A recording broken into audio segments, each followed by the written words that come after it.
So today I am so excited to have Shakti Navran with me. I'm going to be interviewing Shakti about her really unique work with crystals, and I'm really excited to share that with all of you who are watching. So Shakti, can you begin by telling us a little bit about yourself and your work with gemstones? Hi, Ashley. Thanks for having me. This is really exciting. And I always love to talk about gemstones and their healing properties and how we can actually use them to truly heal and support and balance ourselves. As you will know, that I'm an astrologer and I used to be a jeweler for 33 years of my life. So I started out with the interest into symbols and healing gemstones because I was a jeweler and I wanted to make jewelry which was doing more than just being a beautiful piece. So I wanted to really use the gemstones for a person which would be the most supportive gemstones. So then, as an astrologer, it was very close to me to try to combine the astrology where you read the blueprint for a person and what the potentials are and what the challenges are. And then you can find the according gemstones and really support area of frictions. Or you can say, okay, this is my intention for this lifetime. This is my spiritual goal, which is symbolized in astrology by the north node of the moon. So you could kind of meditate or wear a piece of jewelry with exactly the stone which would help you to reach and further, getting further along the road to reach that goal. So most healers are familiar with the idea of choosing some gemstones to help their clients work through different life issues, but your unique perspective as a jeweler is really, and an astrologer is what kind of made you combine all of those things into, was it your intent then to design jewelry that would be influenced by astrological energy and the gemstones? Yeah, that's what I was doing primarily when I was still living in Germany over 20 years ago. And I was actually quite famous. I had people coming from all over Germany to get an astrology reading with me. And then I would give them exactly which were their best healing supportive gemstones, and they would understand which part in their life it would support. And then I would create a beautiful piece of jewelry for them. Mhm. So, so nowadays I don't make jewelry anymore, but I still help people to find their most healing gemstones. So my emphasis is more into the astrology to understand who you are, to really help people to thrive in their life. And then there, as I see it, there are two aspects how you can work with gemstones and why they do work. One is what you know very well, is that they have a specific frequency. So whenever you bring even a tiny little ruby into your energy field, it will do something. It will strengthen something, balance something. And if you know that you love rubies, you might have a selection of 50 stones in front of you, and there's only one ruby you really love. And that is because those rubies, each one is kind of has its own personality and with that its own frequency. So out of 50 rubies, maybe there's only one or two which are really the right one for you. So when I was still in Germany, I did a lot of research with gemstones and how to use them properly. So I did a lot of pre-selection through the chart, the birth chart. And then I would put out the stones I had, and then we would muscle test the ones which the person would like the best. So the one you feel attracted to, usually you are kind of, you have a frequency with that stone. So if you don't have the access to your chart and you don't understand about it, that's always a good way to select a stone, just how the stone talks to you. And when you bring a stone into your energy field, you could have somebody muscle test you and find out if this stone is strengthening or not. So this is a huge field of just working with the frequencies of the stones. And that's based on the crystal structure, the color, how much light they let through, or if they're opaque. So there are a lot of different aspects to that. But then the other aspect is that you can use a stone as an anchor. as an anchor for something you know about in your personality, in your nature, you want to support. You might know from neurolinguistic programming, NLP, hypnotherapy, that we can set anchors. And for example, let's say you have a job interview coming up and you want to be really concentrated and focused and feel good about yourself. So you want to be strong in an interview, right? So you build up to that state beforehand and you anchor it somewhere. Let's say you anchor it in your upper arm. Mm-hmm.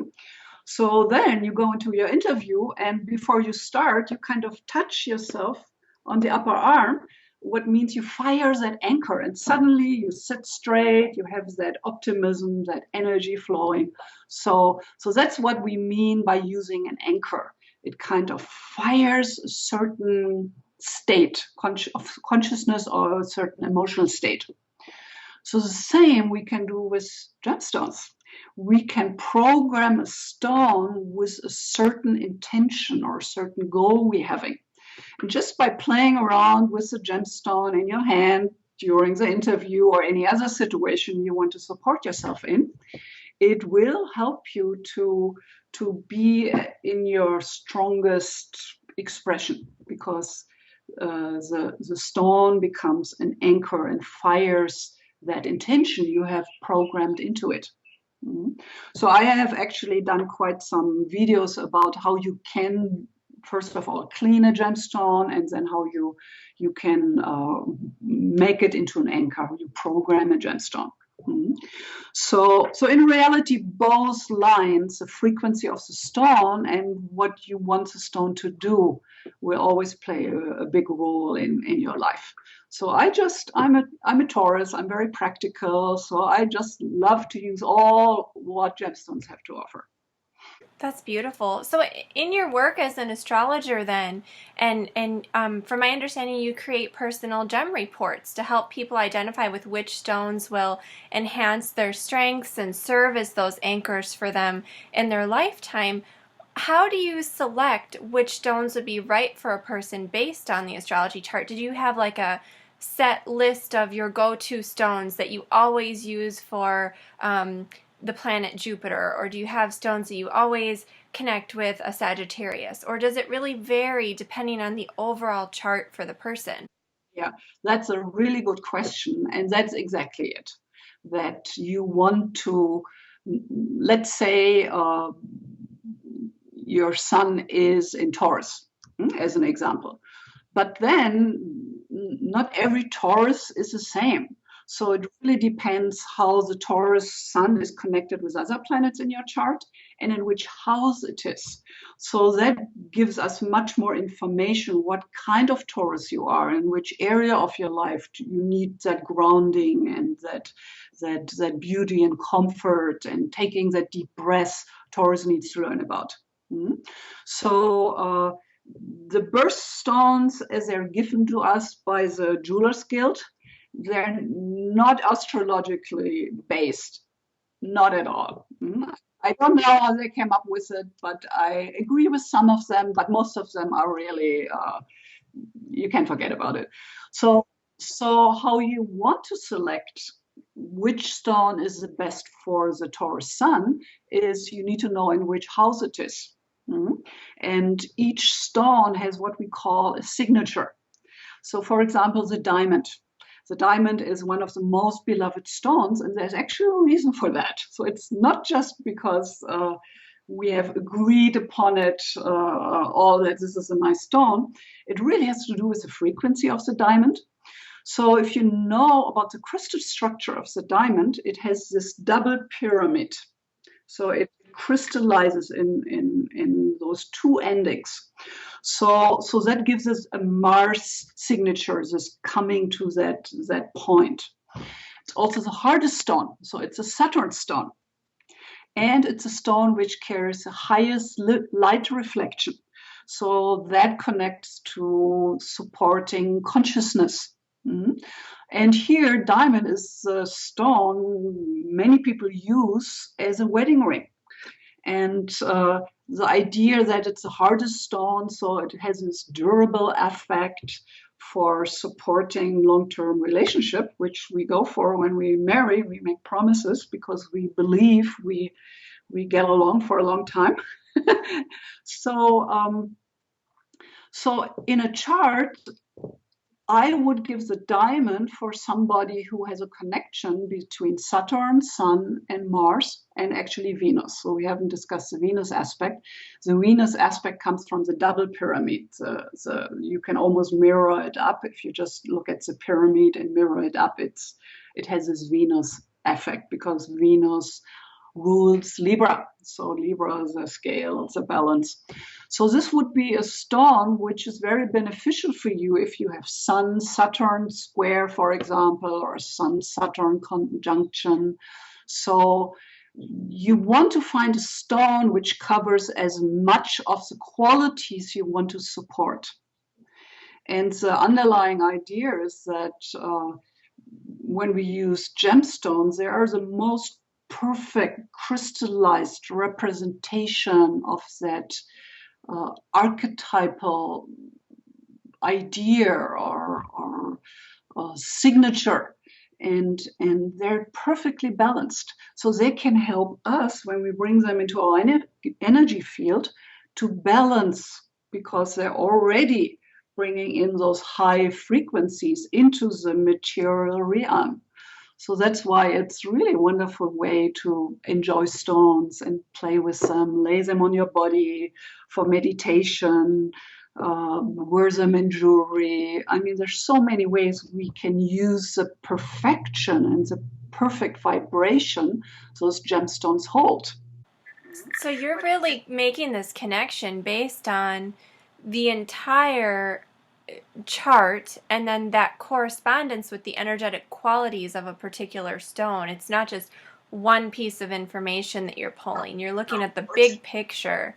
So it's really the signature and the crystal structure, the chemical composition, the light aspect.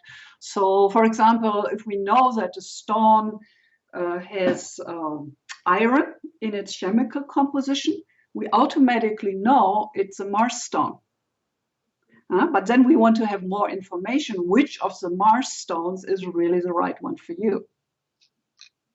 So if you start to work that way with gemstones, it's really very satisfying. It's a lot of fun because you're so much more aware why you're using a stone. Yes, absolutely. And what have your years of experience with crystals and gemstones helped you learn about yourself or about other people? What are some of the larger lessons that you've taken away from that work? Well, I have been working with gemstones, I would say, since I was 21, and I'm 58 now, so many, many years. And in Germany, I actually did a lot of seminars called Meditation and Healing with Gemstones and Crystals.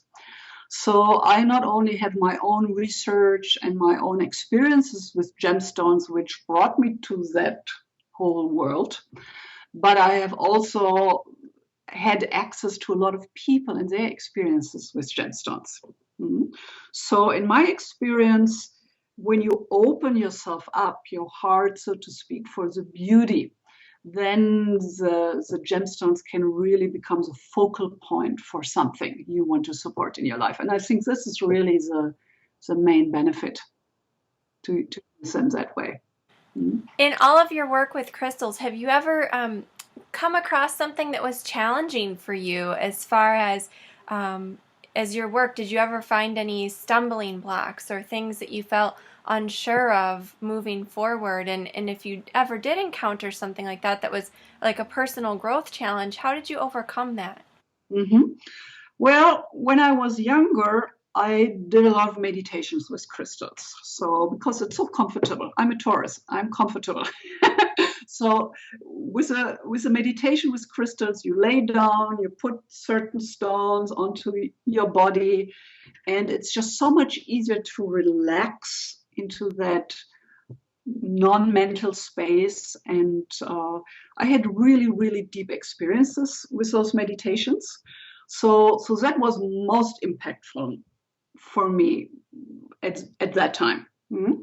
Nowadays, I don't do the meditation so much. It's more like I always have a stone around me. I play with, and I have favorites I go through. So right now, it's a sugilite I'm working with a lot because I just love sugilite. It helps in to bring in those intuitive psychic aspects and ground them in your consciousness. So it's more like I work with specific stones right now instead of the overall work and trying to have experience with different stones.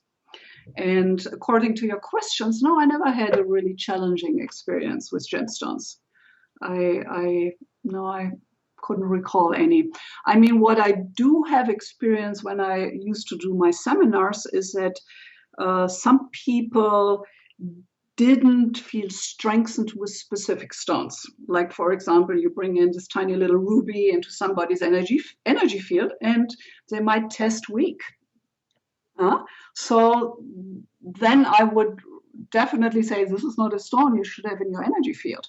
But I haven't had actually really a negative effect out of that. It's more like, okay, the stone you want to wear in your jewelry or meditate with can do so much more. So make sure you really love the stone and test it. I mean, this is really, or would use a pendulum to really attune if this is the best frequency for you. Yeah. How do you think you made the decision, or how did it happen that you started working with crystals and astrology instead of a more traditional career path, right? Because working with these energies is not so much the mainstream thing to do. I think it's more accepted now, and it's getting more widely accepted all the time. But what was it for you that made you realize that this was a calling that you had? Yeah. Well, astrologically, the answer would be I'm have my moon in Aquarius, so I'm kind of weird. I'm weird and have access to different dimensions. And for me personally, it was really a very profound experience with a rubellite crystal. So I had a meditation with it, and I was in a class where it was about healing with gemstones, and I thought, well, I was 21. I thought, oh, I'm going to check it out. I'm a jeweler. I want to know about if there's really something to it. So we were sitting in the circle, and we picked different stones. So I picked this really beautiful rubellite pink tourmaline crystal. And I was bringing it into my energy field and putting it on my heart. And I had the most profound experience of like having this love flow through my whole system. It was like self-love and joy. And I was like, oh my God, I need this stone. So, and it caught me totally by surprise because I didn't have any ideas before. I was like, okay, I'm going to check it out. And after that, it was totally clear. And then I started to do my own research and meditate with different stones. So you could say that I'm pretty psychic. So if I take a stone and sit with it and meditate with it, I can really feel the energies it carries. So that definitely helps to believe in gemstones if you can feel them. What would you say to someone else who's at that sort of turning point where they think that, you know, they might have a calling to work with crystals in their professional life, but maybe they're afraid to make that transition into a more alternative career, or maybe they're afraid of what their family might think, or they're worried about how they might support themselves with a career like this? What advice would you give them? Yeah. Well, to make a career out of healing gemstones, that's definitely not easy. I think it's easier if you have skills in an area like a jeweler, or you already are a healer or a body worker. To integrate the healing aspect of gemstones with that is much easier than to just hang out your shingle and say, I'm a crystal healer. I mean, you have made a really wonderful project out of what you're doing. You have been at it for many years, so you probably know that it's not easy. And I would suggest, yeah, that if you feel the call to work with crystals, to really get a lot of experience with different stones and meditate with them and start a journal, write things down so you can come to a place of objectivity and do some research online, maybe find a place where you can really hands-on experience with somebody who has a lot of experience like you. Kind of like a job shadowing experience or getting to know someone else who's been successful at it. Yeah. That's great advice. That's wonderful. Well, can you share with the viewers where they can find more information about you and the types of services that you offer?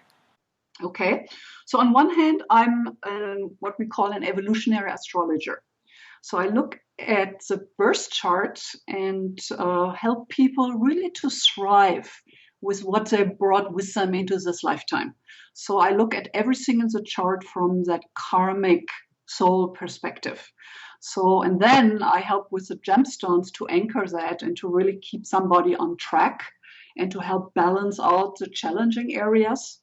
So I truly believe we're born to thrive. We're born to grow into higher levels of self-expression and consciousness. And I think it's really a wonderful way to connect that with gemstones. Mm. So I do astrology on one hand, and then I integrate the gemstones. And for people who just want the true birthstones for themselves, they can get what I call my gemstone profile report, where it gives them one gemstone for each planet in their chart, including the ascendant and the south node of the moon and the north node of the moon. So you get actually a report with 14 gemstones.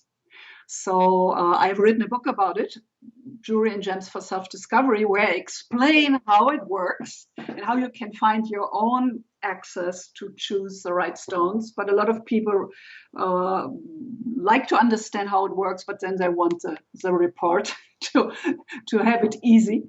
So it's just $20, and I think it's a wonderful way to really know which stones are the most impactful and wonderful stones for you.